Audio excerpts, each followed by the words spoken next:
This is how you play Republic. This, right here, this card, Energy Beacon. Don't have an Energy Beacon? Go get one. Can't afford one? Don't play Republic. Why Energy Beacon? Well, we've been over this before, but increasing attack speed speeds up the attack animation of units, so this means instead of taking longer than the acceptable amount of time for Viagra to last, your sniper will pop off like a fucking machine gun. Your grenadier will be laughing as he lazily strolls through the scattered remains of your enemies. So, great, you got the Energy Beacon. What about the rest of the cards? Well, this is personally how I do it, but I think as long as you have the cards I previously mentioned in this video, you should be good to go. Also, you're going to want this fat man right here to increase the duration of your energy beacon. He also makes a decent tank. But Ariel, I don't have an energy beacon. What do I do? I already told you don't play Republic, but if you do still want to try and play Republic, I do know one person who plays Republic without an energy beacon. One crazy person. His name is Yay. Let me find him. So he's only good at Republic, as you can see. I don't know if he's got a one-track mind or if he just doesn't care enough about the other decks to try to play him, but this is what he's running. I don't really understand it. He's got a Triton instead of a Leon. He has 2 Grenadiers despite not having an energy beacon, and I have no clue what those Grenadiers are going to do with their one attack every 20 million seconds, but apparently it works for him. He also uses a single Sentinel. Again, not really sure what it does for him, but apparently it works. Overall, the deck isn't really that absurd. It's just a few choices that don't make sense to me, but hey, he's a higher rank than me when it comes to Republic, so he must be doing something right at least. If you are missing a lot of cards, then congratulations. In my opinion, Republic has the best commons. Marines, Rocketeers, Catapods, Shotgunners, Riot Troopers. These are all really decent cards, and if you're missing cards, likely you have a lot more commons than other rarities. Although the rare cards that can be useful to you, again, if you're missing cards and you're just trying to make a deck with decent cards, you have Sniper, Energy Beacon, of course. Then we have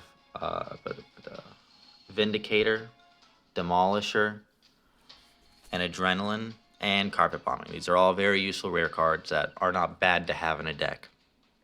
For epics, if you have it, I highly recommend you have at least 1 Nuclear Strike in your deck as a win condition. Stealth Blade isn't really necessary anymore because of the shift away from the tank meta, so I actually don't really even use them anymore. Other good epics are Pulse Tank, Hotshot, and Grenadier. If you have them, and you don't have all the cards, or you're missing a lot of cards for Republic, these are good cards you can put in your deck.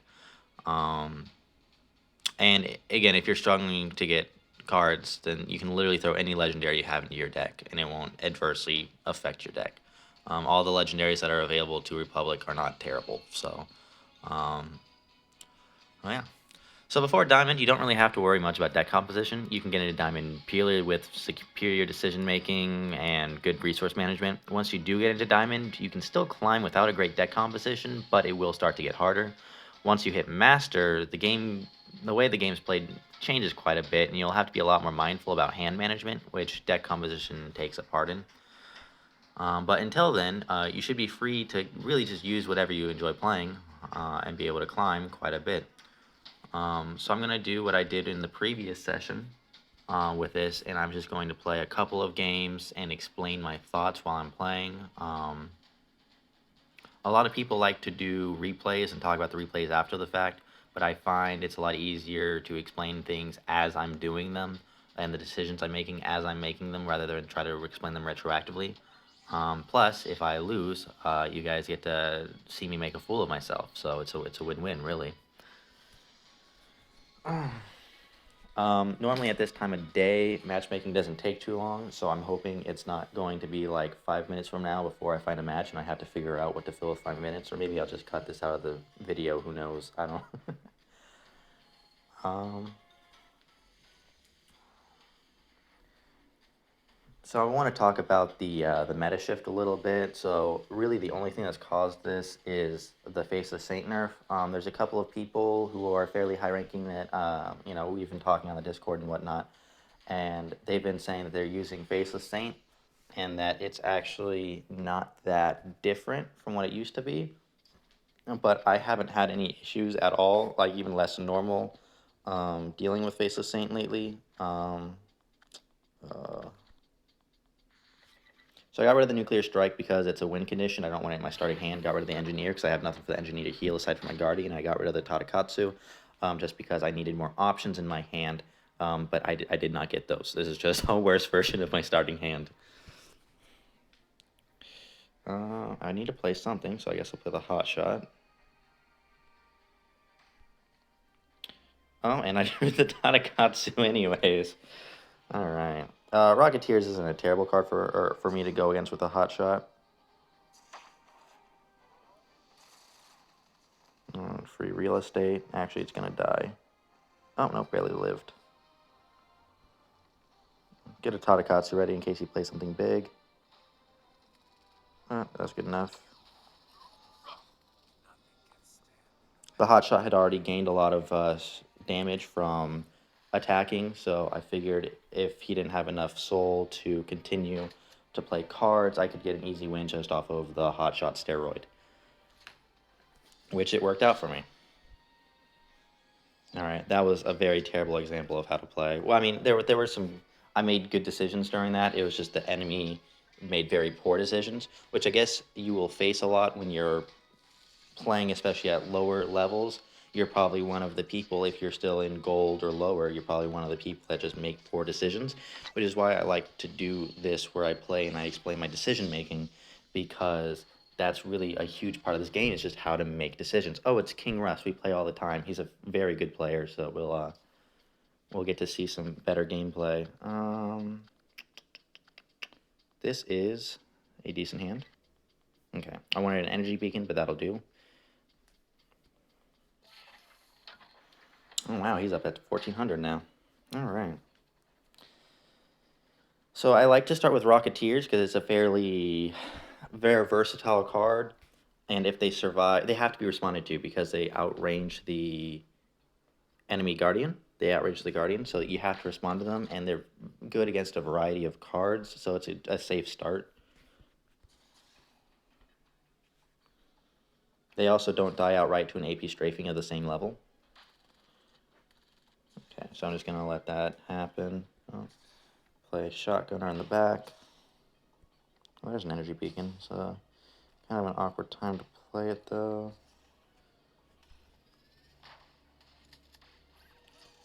Snipers will kill other snipers with their first shot. I'm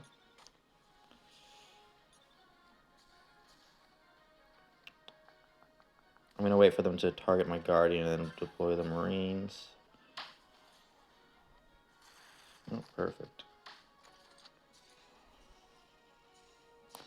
Alright, I'm going to take a lot of damage here. Oh, so this is a loss. He's just going to wait for it. Yep, an AP strafing. So there, I could have just played the Tadakatsu instead and hoped it went for the Hot Shot. Even if it didn't go for the Hot Shot would fight the Tadakatsu. And even if the Tadakatsu didn't win that fight, which I think, yeah, it probably wouldn't have won that fight, but it still would have prevented me from losing, so it would have been a better decision just to use the 6 soul instead. Let's see, what else? I probably could have gone without playing the energy beacon. I think that was an unnecessary decision. I think it would have been better to save that 3 soul for a unit instead to defend. I think those are really the only decisions that led to that loss there. Okay, what do we have here? This is a pretty good hand. We don't need 2 snipers, though, so we'll get a new card. Nicola, great. Nicola is the best defensive card, in my opinion. It's a 2-second stun with an AoE damage. Overall, just a great card. I'm a little undecided about whether I like playing Energy Beacon first when there's no cards on the field. It's kind of nice because it gets you like another few seconds to wait to respond to the enemy before playing anything, but at the same time it also kind of wastes you know, energy beacon time.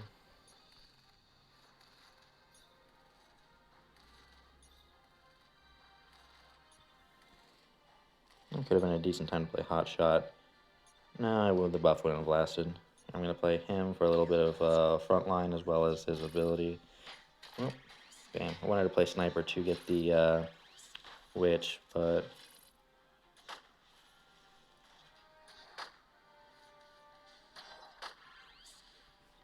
there we go, another Grenadier. Alright, now I'm gonna wait for a drop. As soon as it takes aggro. I could have played that earlier. That shouldn't kill. Oh, it killed the... Okay, it did get barely the explosion hit both.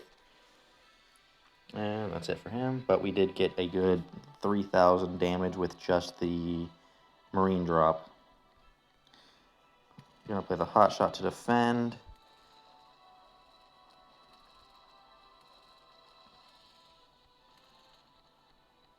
Again, I just like to have Tadakatsu ready. Because normally when you need to play him, you need to play him fast. Same as stuff like AP strafing. Yep, there we go. Perfect. And that's game.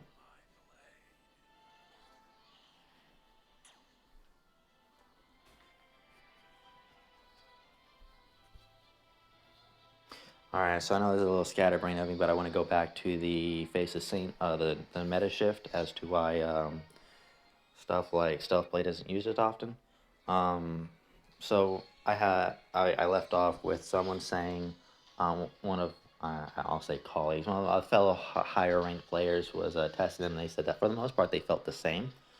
A couple other people were kind of skeptical about this, but a lot of players, especially high-ranking players, don't even want to bother investing any resources to test out the new Faceless Saint, because it would, one, cost a lot of resources, and two, I feel like a lot of people don't want Faceless Saint to really be in a big in the meta right now, because then it'll shift back to a tank meta again. And the reason you have to have a tank meta when Faceless Saint is a strong card is because of Faceless Saint's AoE damage. The only way to really compete with Faceless Saint, if you're not able to outright just kill it, is with another tank, because obviously low HP units will die before they have a chance to do anything to them. So it just makes everybody shift to a more tank meta, which I don't think is necessarily bad. It's just kind of the state that the game's been in for a long time, so a lot of people are a little tired of it. So a lot of people are reluctant to shift back to that. There were people that were doing fine without tanks, even before the nerf. Personally, whenever I find a Faceless Saint now, I feel like it's easier to deal with than it used to be. But that's just me. And again, I see Faceless Saints so less often now. This is a great hand. I don't know if I want to engineer start. I want more options. Something. Yeah, there we go. Perfect.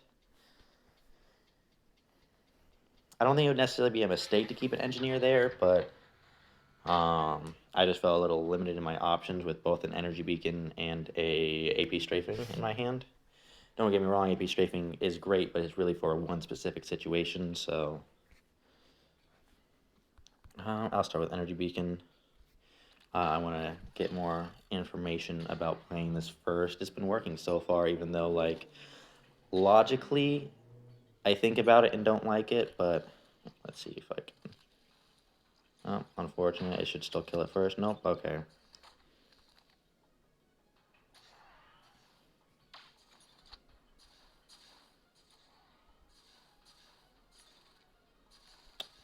Play Leon.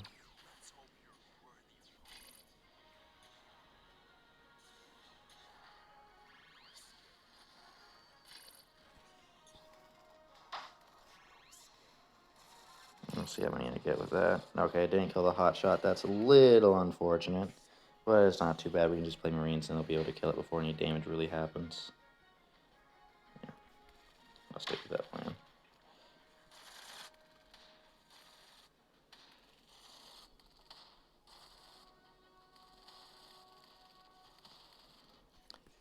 Controlling aggro is a great way to prevent damage and defend. You don't necessarily have to kill a unit with the units you play. You just have to be able to distract them when they're near your guardian, essentially. I wish I could get another sniper.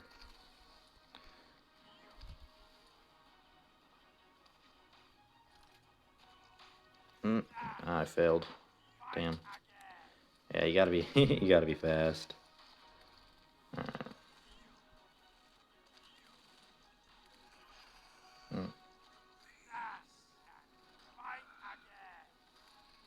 I could have played Foodie there. That would have been useful. That was a mistake.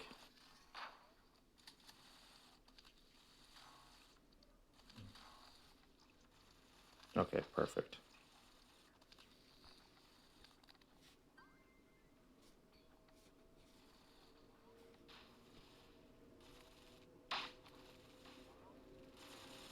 That stealth. What? Okay. Normally that stealth blade wouldn't attack. Attack that right there. That was a little strange.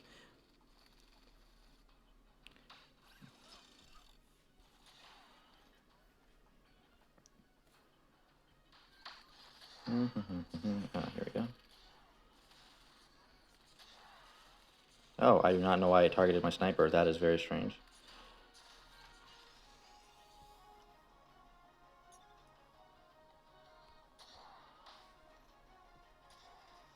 Okay, yeah, that won that easily. Alright, I'm going to go ahead and nuclear strike the Furry.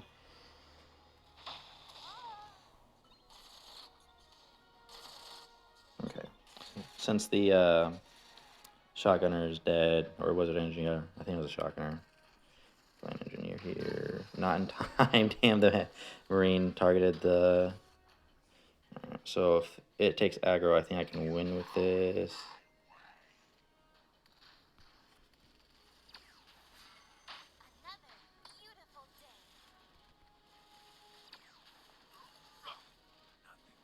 No, it does not automatically. Okay. So Tadakatsu does not kill structures. I've never even tried with it. So that's good. Oh, I forgot I had food.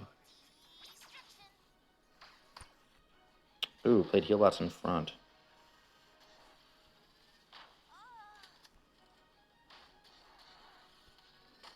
Oh, okay. Alright, this is going to be a draw. That's fine. When playing against people that are highly... Oops. Oh, nope. I didn't even see the stealth blade. It's so hard to see for me. I have bad eyes. When playing against people that are a lot lower level than you, or a lot lower trophy count, I should say, it's a lot better to draw than make any risks that might cause you to lose, because this will happen. Boom. I think that's like 36 trophies gone just like that. So, it's better to be more careful against lower level people and not do any risky plays. It's also better to pay attention, but I was a little busy trying to think of what I wanted to say. Alright, this will be the last one. I don't want the video to be too long. Most of the bulk of the information is all in the beginning of the video anyways. So this is just for people that, I guess, want a little bit more decision-making information. If you want to be able to watch my replays whenever, you can feel free to add me. I'll put the... I'll show my stuff at the beginning or at the end of this video. I think you can also see it. This is a good hand. One Rocketeers, but this is good enough. I think I already showed a place you can see it maybe, but yeah, I'll show it again before the video ends, so you can go ahead and send me a friend request and I'll accept them. And you can watch my replays. Or if you go on the leaderboard, I'm normally in the top 100. Sometimes I'll fall out of it when I'm testing something, but for the most part, I'm normally in the top 100. So if you just go down the global leaderboard for all factions, I'll be there, and you can just watch my replays. I don't hide them like some people for some reason. I don't know why. Oops, did I miss? Yeah, I missed. That's unfortunate.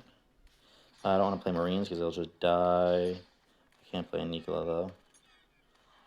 Oh, he got pushed out of the stun. That's...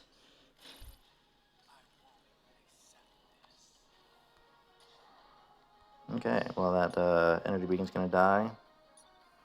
But maybe I can get, deploy some Marines. So he's gonna be busy dealing with that. Yeah, so he just reused his AP strafing.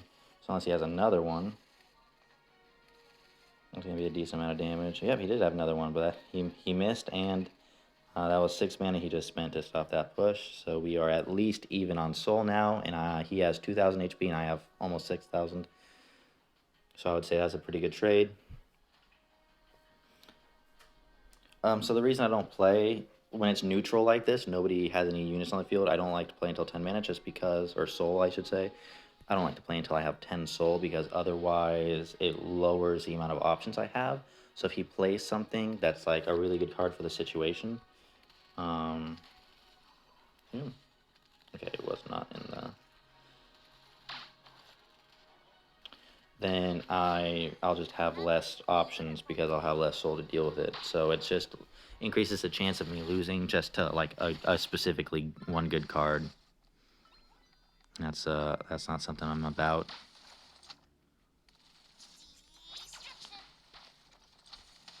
Hmm.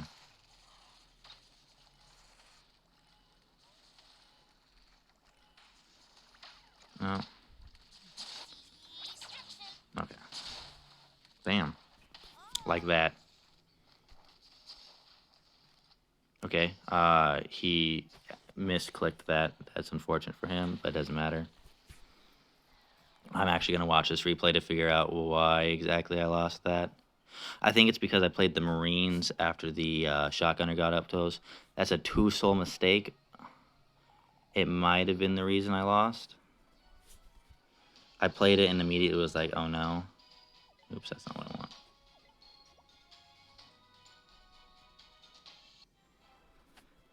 All right.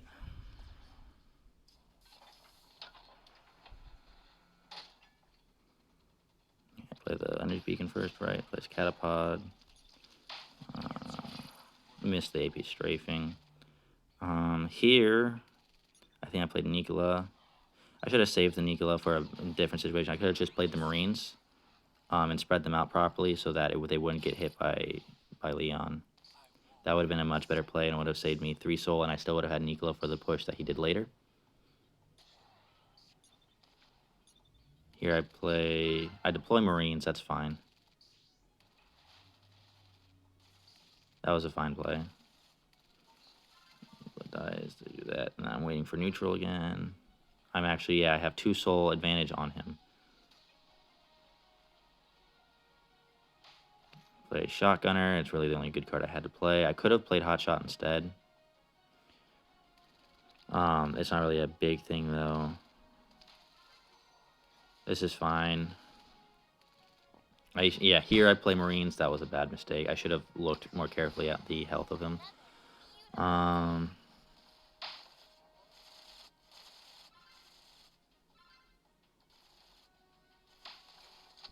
Rocketeers there, that's fine. I could have played them further apart though, so that wouldn't have killed them. So that was just a mistake in positioning. That hotshot there is fine.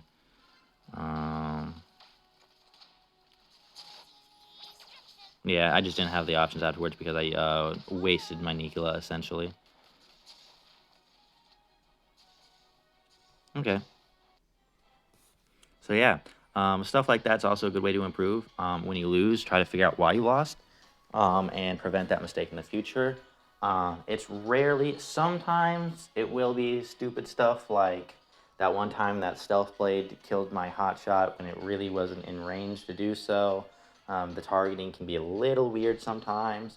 I've also had times where I'll play like a shotgunner in front of a hot shot that's coming towards my guardian, and the shotgunner will be attacking it before the hot shot even starts to attack the guardian. Yet for some reason the hot shot will still go and just start hitting my guardian. Stuff like that happens very rarely, but it does happen.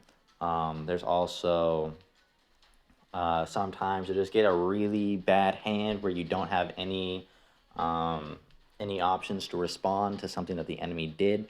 That happens again very rarely if you build your deck correctly, but it does happen sometimes. Those combined will make up maybe like 10% of your losses. If you are a consistently good player. So that's saying if you consistently make good decisions, those will still be about only 10% of your losses. The rest of your losses will normally be you just made a mistake. You made a mistake in decision making, and it could be minor, something that's only like a 1 or 2 soul deficit, and that one mistake ended up losing you the game and later down the line. Like I said, I made a mistake with that Nicola. That was like, honestly, that was in terms of, because it did do its job that I wanted to do. It did defend my guardian. I could have done Marines to do the same thing, though the Marines would have mostly died before they got to the enemy guardian. So all in all, that was a 1 to 2 soul mistake. The biggest mistake, or the biggest downside of that, is that I no longer had a Nicola. So even though that was only like a mistake that I would say would be worth a couple of soul, it was still enough to lose me the game down the line, because it snowballs, right? Each mistake that costs you even like half a soul can add up to suddenly have a 5 soul deficit, and there's a push coming that you just don't have the soul to defend against. So that's why resource management and decision making is so important in this game, especially if you're coming from games like Clash Royale or whatever. Those games are very fast paced. If you came to this game and you started playing, you probably realized like, wow, soul generation is really slow. It is very slow, and because the resource generation in this game is very slow, this is a very slow paced game. You can't just put out units willy nilly. There's no cycling through your deck. It's legit. You have to make good decisions, because if you don't make a good decision, you're left with your bad decision for a longer amount of time. You have less amount of time, or there's a longer amount of time before you can make a response to try to fix your bad decision. So each individual decision is worth a lot more in this game than other games of the same genre. So you have to be a lot more careful and a lot more decisive with your decision making. So that's really the number one way to improve your game, is just be more mindful. Try to think more about what you're doing. And if you lose, figure out why you lost. Don't make that mistake again. As you can see, even though I like to think I'm a fairly good player, I've been, pretty high up on the leaderboard for a good amount of time now, and even still, I'm making decisions like that that are losing me the game. So if you're in gold, you're probably doing things that are a lot worse. So if you just analyze why you lose, how you're playing, you'll figure out how you can improve your play. That's really all it takes. And like I said, below Masters, really, you don't even need to think too much about your deck composition, because all of your wins will be made based off of decision making, because all of your opponents are making like a 4 soul mistake every like 20 seconds. So you just have to be able to make better decisions than them, and it doesn't matter how terrible your deck is, you'll still win. So I think that I'm going to end it here. This has ended up being a pretty long video, which I was expecting. That's just what happens when I do any sort of decision-making or gameplay type thing. Oh yeah, I promised I would show you my thing. So you can see my ID is Aerial Snack number 1170. So go ahead and send me a friend request if you want access to my replays. Otherwise, you can really just go on the leaderboard in the global. I'm currently exactly at 100 right now. After this video, I'm going to be playing a lot of Republic to try to get back up. But yeah, so you can just scroll down until you see me. Very rarely am I below 100. But you can just watch my replays, see whatever. There's also a lot of other people you can watch the replays that are, higher on the thing. HKE doesn't let you. Let's see, yeah, Cutie lets you. He's a really good player. R lets you. 310 also lets you. He's a really good player as well. So yeah, all these players, they're very good. You can watch their replays as well. And you can just try to figure out like, oh wow, they did this for this and it worked out really well, and incorporate that into your own gameplay. Alright, so I'm going to end it here. Please let me know what you thought of this video. I'm probably going to do this for the other factions, so keep tuned for that if you like to play other factions. Next up will obviously be Alien. So that's all. Hope this helps you out, and best of luck climbing.